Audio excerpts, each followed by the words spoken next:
বাংলাদেশের ক্রিকেটে মাঠ থেকে সম্মাননা নিয়ে কোনো আন্তর্জাতিক ক্রিকেটারের বিদায় বলতে পারাটা এতদিন শুধুই ছিল কল্পনা। তবে আজ সেই কল্পনাকে সত্যি প্রমাণ করল নবগঠিত বিসিবির অ্যাডহক কমিটি।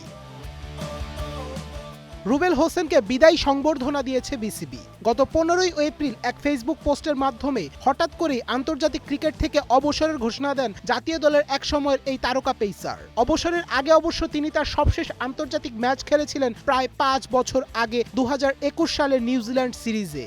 এরপর আর জাতীয় দলের জার্সিতে খেলার সুযোগ হয়নি তার।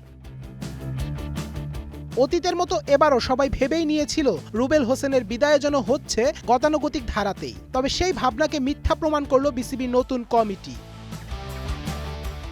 মিরপুরে নিউজিল্যান্ডের বিপক্ষে সিরিজের দ্বিতীয় ম্যাচ শুরুর আগে রুবেল হোসেনকে বিদায়ী সংবর্ধনা দেওয়া হয়, যেখানে উপস্থিত ছিলেন বিসিবির বর্তমান সভাপতি তামিম ইকবাল। সংবর্ধনায় রুবেলের হাতে তুলে দেওয়া হয় সম্মাননা স্মারক সহ বাংলাদেশ ক্রিকেটের 3 ফরম্যাটের জার্সি।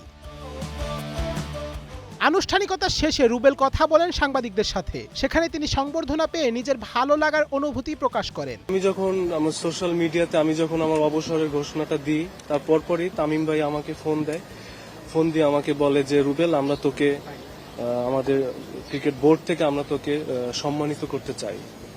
আমি তার এই কথাটা শুনে আমার কাছে খুবই ভালো লাগছে। আমার কাছে মনে হচ্ছে না, সে যেহেতু বলছে, আমি বলছি ঠিক আছে ভাই, সমস্যা নেই।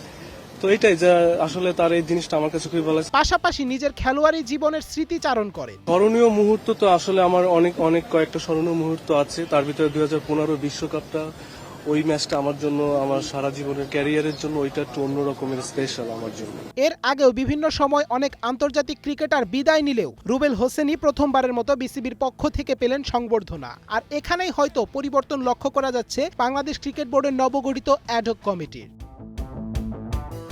Tasnim Ahmed Arnab, one sports desk.